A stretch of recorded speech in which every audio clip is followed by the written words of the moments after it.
I'm so tired. Hey, grab me a beer and some steak. Mother-in-law, what are you just sitting there for? Go get some beer and snacks. You're really useless. It was New Year's Eve, and my house was filled with relatives. My eldest son and his wife had just arrived and wasted no time in bossing me around. Still stunned by their rudeness, my daughter-in-law continued with a sour face. We haven't even gotten a thank you for the Christmas gifts yet. Huh? Sierra's study desk and shoulder bag, they were nice, weren't they? Or didn't you like them? The colors were so cute. I clenched my fist and quietly responded. All right, let me thank you then. Avril, I see you've started wearing men's cologne. Avril sniffed her sleeve with a shocked expression. Mom, Avril doesn't wear cologne. Wait, you're right. I hear all kinds of things from your son, Kyle. All kinds of things. I grinned at my visibly sweating daughter-in-law. My name is Liliana, and I'm 63. I work part-time in a restaurant, and my husband of the same age is still working full-time. Of my adult children, my eldest son, Benedict, and his family live in a high-rise apartment in town, while my younger son, James, and his family share our home. That's because James' daughter has health issues. After their marriage, they rented a condo but moved in with us to be closer to the big hospital where their daughter had been hospitalized several times. Being closer makes it more convenient for medical appointments, and my husband and I can look after our granddaughter if needed. I get along well with James' responsible yet unassuming wife. But no matter how much time passes, I can't get along with my non-live-in daughter-in-law, Avril. Are you guys struggling financially? One day I finally asked her. Avril habitually drops by unannounced and helps herself to our fridge.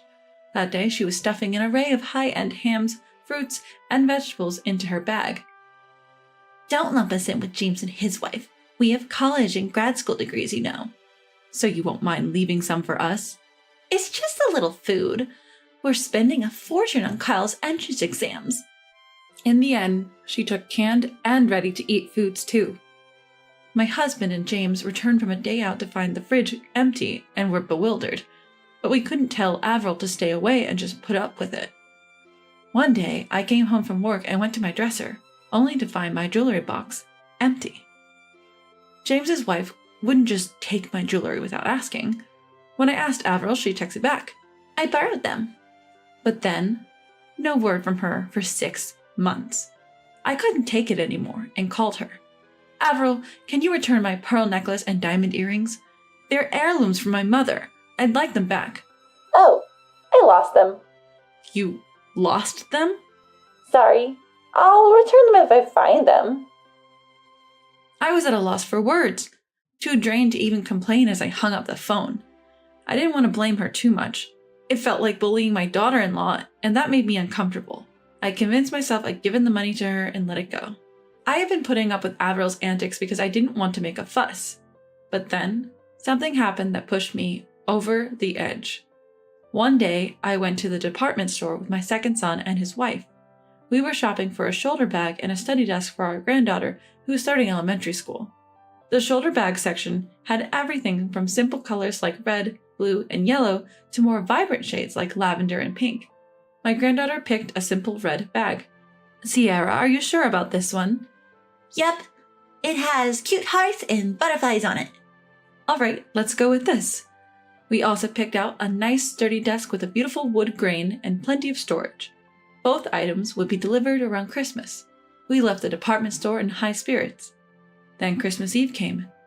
Sierra had been invited to a mom's friend's Christmas party and went out with my second son's wife. In the evening, after Sierra's desk and bag had been delivered, my eldest son's family showed up. Here's your Christmas gift, Kyle, the latest gaming console and some games. Thanks, Grandma. I've wanted this forever. Kyle's eyes were shining. He probably couldn't afford it himself. Yet Avril had a new designer bag every time I saw her. As they were leaving, Avril opened the door to Sierra's room without asking and peeked inside. Wow, a red shoulder bag? How outdated. And the desk looks old-fashioned. Sierra chose them herself. It's none of your business. I couldn't help but snap back. Avril glared at me. Defending her again, huh? You think she's so adorable? Our Kyle is way more accomplished. She's the granddaughter of two people who didn't even go to college. If you're going to go there, then I have my own thoughts on the matter. Avril smirked and left. I dismissed her as all talk, never thinking she'd actually do something. The next day, I came home from work and was hit by an awful smell as soon as I walked in. The source was Sierra's room at the end of the hall. When I opened the door, I was stunned, then screamed. The brand new study desk had been vandalized with red spray paint. I'm a poor elementary school student. Mom and Dad didn't even go to college, idiots. And her shoulder bag was splattered with brown paint. When I picked up the shoulder bag, my hands were sticky with paint. The hearts and butterflies that Sierra loved were now smeared in brown. Just then, Sierra and my second son's wife came home. They too were speechless at the sight, but Sierra walked past me and picked up her bag. My bag is ruined. Tears rolled down her cheeks and my heart ached. I quickly called the department store. After showing the pictures of the desk, I was told it was difficult to fix, so I reordered the same desk and shoulder bag. I was relieved to know they would arrive by the school ceremony and left the department store. When I got home, my husband and our younger son looked furious. Our granddaughter had cried herself to sleep. I had a hunch and asked my husband about it, and I was right. I reached out to our grandson and he kindly agreed to my request. Days later, I shared the results with my husband and our younger son and his wife. They agreed with my opinion. Now, all that was left was to wait for the holiday season when all the relatives would gather. 2 weeks later. On New Year's Eve, my house was bustling with relatives. Our eldest son's family was running late, but our grandson had arrived earlier to have dinner and play video games with our granddaughter. When the date finally changed, our eldest son and his wife arrived. Barely greeting anyone, they joined the party. They looked displeased when they saw only salad and some roast beef left on the table. What the heck? There's barely anything left, man. I'm tired. Hey, get me beer and a steak. Mother-in-law, why have you been zoning out? Go get us some beer and snacks, either from a supermarket or a grocery store. You're really useless. Although furious, I held my tongue considering the gathering of relatives, and then they complained more. I haven't even heard a thank you for the Christmas gifts. Gifts? The desk and shoulder bag for Sierra? I made them cute for her. Avril smirked. I thought they looked poor, so I modernized them. Oh, you didn't like them? They looked like they were soaked in mud. They would perfectly symbolize her grim future. Our niece's parents are dim-witted, so she'll never go to college. Poor, uneducated, and sickly. Her life's already a mess at 6. Hilarious, she's living the dream. You! My younger son was about to lash out, but I held him back with a glance. I understand. Let me thank you properly. With clenched fist, I headed to the kitchen. I returned to the room with steak and a can of beer that I had prepared in case the table emptied. I slammed the raw steak in front of my eldest son and his wife and stabbed it with a knife and fork. Here, steak. Then I popped open a can of beer and poured it over Avril's head. Here's the beer you were waiting for. Mom, have you gone mad? What are you doing? My eyes! My eldest son rushed for a towel. No one intervened. Everyone was just stunned. After wiping her face and hair with the towel, Avril, her makeup ruined, yelled at me. Mother-in-law, do you find it amusing to torment your daughter-in-law? What are you talking about? But Avril, I've noticed you've started wearing men's cologne. I can smell it from the dress you're wearing. Avril sniffed her sleeves, looking startled. It's the same cologne my father used to wear, I remember it. My eldest son frowned, puzzled. Mom, Avril doesn't wear perfume. Oh, you're right. Avril pushes past her husband, stuttering as she tries to explain. It's someone else's scent, okay?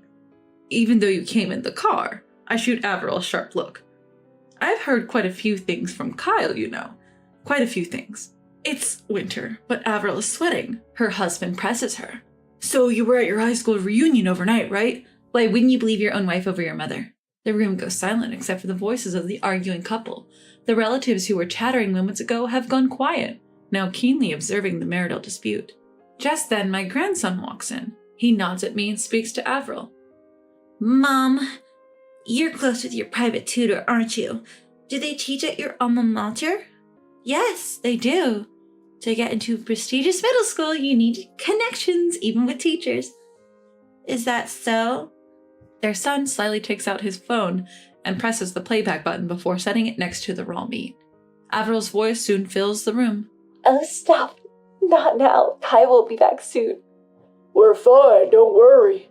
I'm looking forward to spending New Year's Eve at a hotel with a beautiful view. I've cleared my schedule for that day. Thank you for always being generous. Don't mention it. I make good money as an elite post-grad.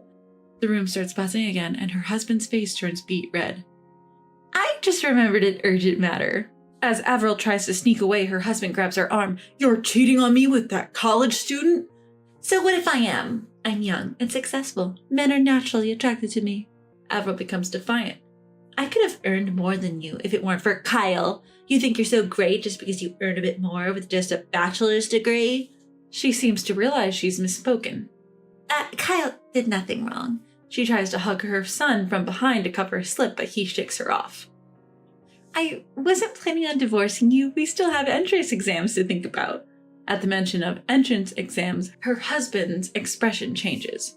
Single-parent families are at a disadvantage in exams. I'll let it go this time. He returns to the seat next to Avril with a cough. But Avril isn't done. She turns to my younger son's family. Even if my salary's decreased since giving birth, it's still way above what bottom feeders make.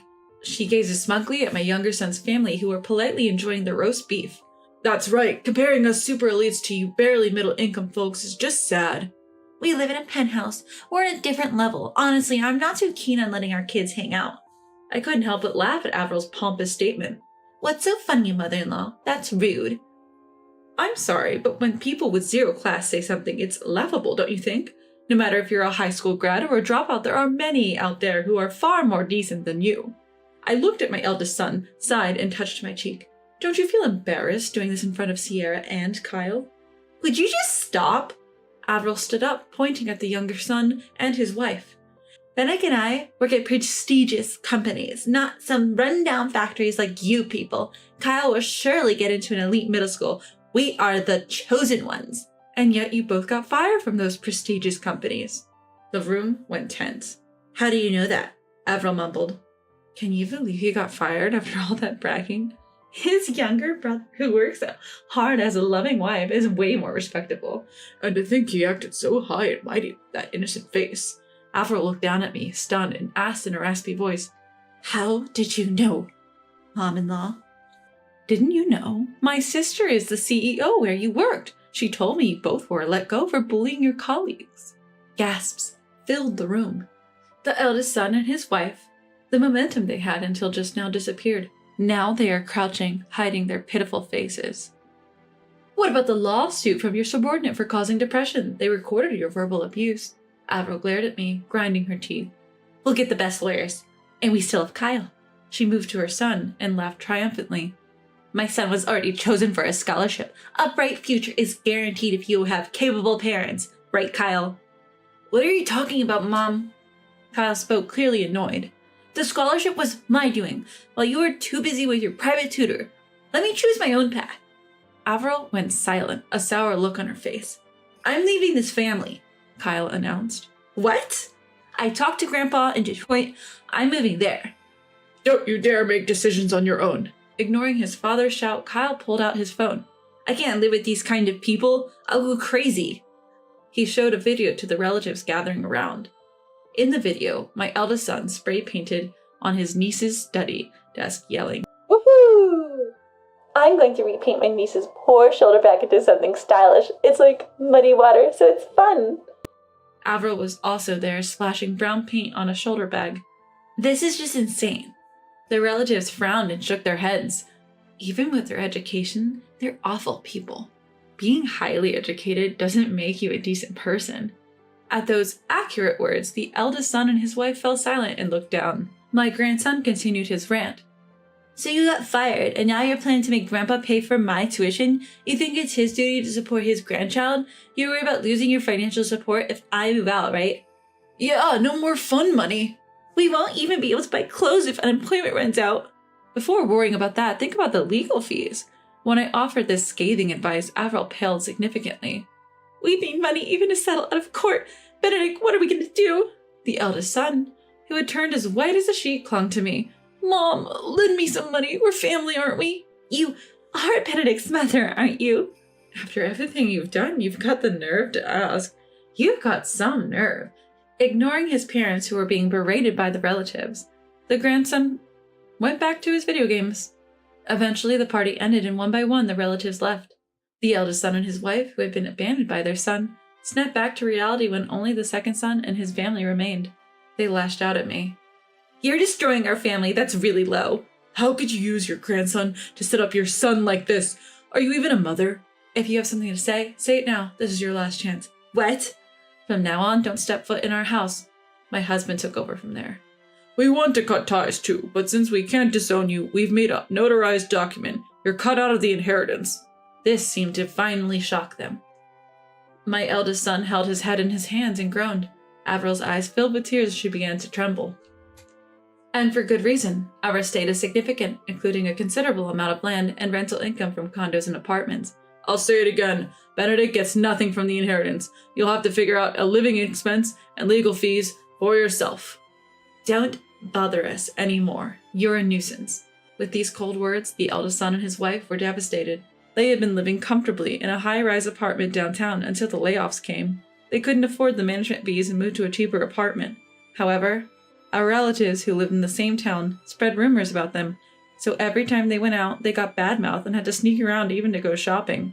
Although the case he was sued by his subordinate was settled by paying a settlement, he has used up all his savings and spends his days looking for jobs to make ends meet. Both the eldest son and Avril were picky about jobs because they felt they deserved better, but they often clashed with coworkers and customers because of their arrogant attitudes. They got fired repeatedly. Avril apparently got dumped by her private tutor, applying the principle, out of sight, out of mind. The eldest son considered divorcing, but they're living together to save on rent and living expenses. Thanks to Avril's affair, she can't stand up to her husband and is subdued. Now that Avril's unannounced visits and verbal abuses towards my second son's family have stopped, we're enjoying our peaceful daily lives. Sierra's smiles have become more frequent, and perhaps thanks to her newfound emotional stability, her health has also started to improve. We're hopeful that her symptoms will continue to get better, and eventually she won't need to visit the doctor anymore. Our grandson comes over from time to time, engaging in lively games and chit-chats about school with his sister. The sparkle in his eyes tells us he's enjoying his freedom away from his parents, thriving at his maternal grandfather's home. Moving forward, husband and I plan to continue supporting our second son's family and look forward to many happy days ahead.